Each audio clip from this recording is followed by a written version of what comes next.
Hi friends, welcome to AVS all in one channel. ఈరోజు ఈ వీడియోలో స్మూత్గా ఉండే కబాబు అలానే ఇంట్లోనే మనమైతే టేస్టీ బిర్యానీ ఎలా తయారు చేసుకోవాలో చూద్దాము. ఇదైతే నేను బాస్మతి రైస్తో చేశానండి. అలానే ఇక్కడైతే నేను 750 గ్రామ్స్ అయితే చికెన్ తీసుకున్నాను. సో ఇక్కడైతే మ్యారినేషన్ చేస్తున్నానండి. ఇందులో ఒక నిమ్మ జ్యూస్ అయితే పిండాలి. అలానే 1 టేబుల్ స్పూన్ అల్లం వెల్లుల్లి పేస్టు, కారం కూడా వేస్తున్నానండి. ఇవంతా ముందుగా మ్యారినేషన్ చేసామనుకోండి టేస్ట్ అనేది చాలా డిఫరెంట్గా ఉంటుంది రైస్కి. అలానే చికెన్ మసాలా కూడా యాడ్ చేశాను. అన్నీ యాడ్ చేసిన తర్వాత ఇందులోకి ఒక కప్ అంతా, ఫుల్ కప్ అంతా కర్డ్ అయితే తీసుకోవాలి. అలానే ధనియాల పొడి అండి. అన్నీ అయిన తర్వాత ఇందులోకి లాస్ట్లో కొద్దిగా పసుపు యాడ్ చేసుకొని అంతా నీట్గా మిక్స్ చేసుకోవాలి. ఇదైతే అట్లీస్ట్ 1 అవర్ అయినా నానాలండి. ప్లేట్లో అయితే హోల్ గరం మసాలా ఐటమ్స్ అన్నీ తీసుకున్నాను విత్ కరివేపాకండి. అలానే ఆనియను, టమాటో, పుదీనా, కొత్తిమీర కూడా కట్ చేసుకొని పెట్టుకోవాలి. కుక్కర్ పెట్టుకొని ఇందులోకి కావాల్సినంత ఆయిల్ అయితే వేసుకోండి. ఆయిల్ అనేది కొంచెం ఎక్కువగానే వేసుకోండి, ఎందుకంటే విజిల్ వేపిస్తాం కాబట్టి మనకైతే కరెక్ట్గా ఉంటుంది. సో అలానే ఆల్రెడీ చూపించిన గరం మసాలా ఐటమ్స్, అలానే నీట్గా కట్ చేసుకొని పెట్టుకున్న ఆనియన్స్ కూడా వేసుకొని ఇందులోకి టమాటా కూడా యాడ్ చేసుకోవాలండి. ఇదైతే ఆయిల్లో కంపల్సరీగా ఫ్రై చేయాలి. వెంటనే 1 బై 1 వేసుకోకూడదండి. అంతా ఫ్రై అయిన తర్వాత యాడ్ చేసుకోవాలి.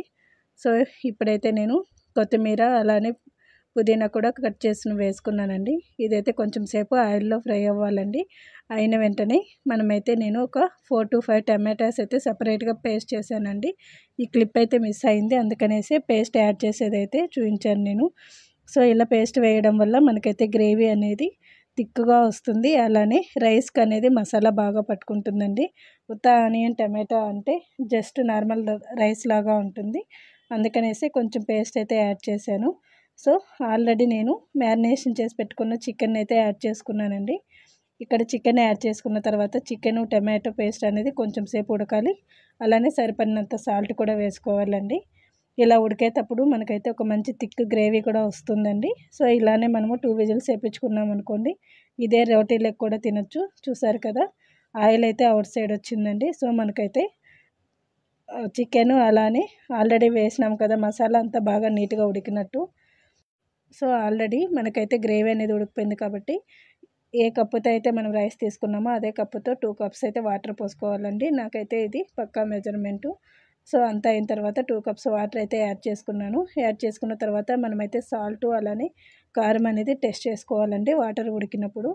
సో ఆల్రెడీ వాష్ చేసుకొని పెట్టుకున్న రైస్ని మనము ఉడుకుతున్న వాటర్లోకి అయితే యాడ్ చేసుకోవాలి. ఇప్పుడు ఇక్కడ మనకు రైస్ వేసిన తర్వాత ఇంకొకసారి కూడా సాల్ట్ అనేది టేస్ట్ చేసుకోండి, అప్పుడు కరెక్ట్గా ఉందో లేదో తెలుస్తుంది.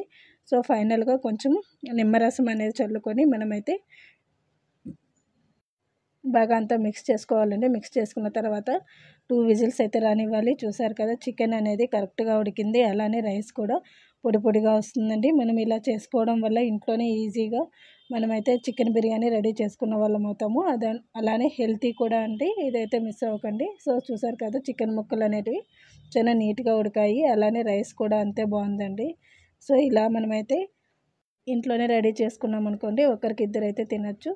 సో నేనైతే రైతాతో సర్వ్ చేసుకున్నానండి. మీకు కావాలంటే సపరేట్గా చికెన్ గ్రేవీ కూడా చేసుకోవచ్చు. యాక్చువల్గా నేను చూపించిన మసాలాకి గ్రేవీ అనేది అవసరం ఉండదండి, కర్డ్ అయితే చాలు. రైతా ఉంటే మనకైతే చికెన్ బిర్యానీ అనేది కంప్లీట్ అవుతుంది. సో ఇక్కడైతే నేను చికెన్ కబాబు మ్యారినేషన్ చేస్తున్నానండి. సో ఇప్పుడు నేను 1/2 kg చికెన్లోకి ఉప్పు, కారము, అలానే అల్లం వెల్లుల్లి paste, kebab masala, chicken masala కూడా వేసుకున్నాను. అన్నీ వేసుకొని ఒక ఎగ్ అయితే మనమైతే ఇందులో కలుపుకోవాలండి. మీకు కావాలంటే ఎల్లోది అవుట్ సైడ్ తీయచ్చు, కానీ అవసరం లేదు. ఎల్లో వేసినా కూడా చాలా బాగుంటుందండి. ఇది స్మూత్గా రావాలంటే ఒక నిమ్మపండు అయితే మనం ఇందులో కలుపుకోవాలి. ఈ నిమ్మపండు అనేది కలుపుకోవడం వల్ల మనకైతే చికెన్ అనేది చాలా స్మూత్గా ఉంటుందండి. ఇంట్లో ముసలి వాళ్ళు అలానే చిన్నపిల్లలు కూడా తినొచ్చు. ఎక్కువ ఓవర్గా మనకైతే గట్టిగా లేకుండా మీడియంగా చాలా టేస్ట్గా వస్తుందండి. సో ఇప్పుడైతే ఆయిల్ పెట్టుకొని మనం ఆల్రెడీ మ్యారినేషన్ చేసి పెట్టుకున్న చికెన్ అయితే డీప్ ఫ్రై చేసుకోవాలి. ఇది అట్లీస్ట్ ఒక 4 hours అన్న మ్యారినేషన్ చేసుకోవాలండి. సో ఆయిల్ పెట్టుకున్న తర్వాత 1 by 1 అనేది చికెన్ అయితే యాడ్ చేసుకుంటూ మనమైతే మీడియం ఫ్లేమ్లో పెట్టుకొని ఫ్రై చేసుకోవాలి. సో వేసిన వెంటనే మనమైతే రివర్స్ చేయకూడదండి, కొంచెం సేపు అయితే ఉడికించాలి. ఉడికిన తర్వాతే మనమైతే రివర్స్ చేయాలి చికెన్ని. అప్పుడైతే మనకు నీట్గా ఉడుకుతుంది. వేసిన వెంటనే ఏది కూడా మిక్స్ చేయకూడదు ఆయిల్ ఫుడ్ అనేది. సో ఇప్పుడైతే నేను నెక్స్ట్ ఇంకొక వాయి కూడా వేస్తున్నానండి. అంతా అయిన తర్వాత మేమైతే డిష్ అవుట్ చేసుకున్నాము. యాక్చువల్గా ఇక్కడైతే మనం ఎప్పుడు కూడా చికెన్ కబాబు ఆయిల్ అనేది వెంటనే వేసుకోవాలండి. కొంచెం గ్యాప్ ఇచ్చినా కూడా మనకైతే చికెన్ అనేది సరిగ్గా ఉడకదు. సో అందుకనేసి ఒకే ఫ్లేమ్లో మనమైతే వెంటనే వేసుకున్నాం అనుకోండి, కబాబ్ అనేది చాలా క్రిస్పీగా అలానే స్మూత్గా కూడా వస్తుంది. సో ఫైనల్గా చికెన్ కబాబ్ అనేది డిష్ అవుట్ అయితే చేసాము. ఇదైతే మనము ఆనియన్తో సర్వ్ చేసుకున్నాం అనుకోండి, టేస్టీ చికెన్ కబాబు ఇంట్లోనే స్మూత్గా అయితే రెడీ అయిపోతుంది. సో ఫైనల్గా చూసారు కదా, మాకైతే చికెన్ బిర్యానీ అలానే చికెన్ కబాబు ఇంట్లోనే చేసుకున్నామండి. మీరు కూడా ట్రై చేసి ఈ వీడియో ఎలా ఉందో నాకైతే కామెంట్ సెక్షన్లో కామెంట్ చేయండి. ఈ వీడియోని అయితే లైక్ చేయండి, అలానే మీ ఫ్యామిలీ మెంబర్స్కి షేర్ చేయండి. కొత్తగా చూసేవాళ్ళు మా ఛానల్ని అయితే సబ్స్క్రైబ్ చేసుకోండి. Thanks for watching.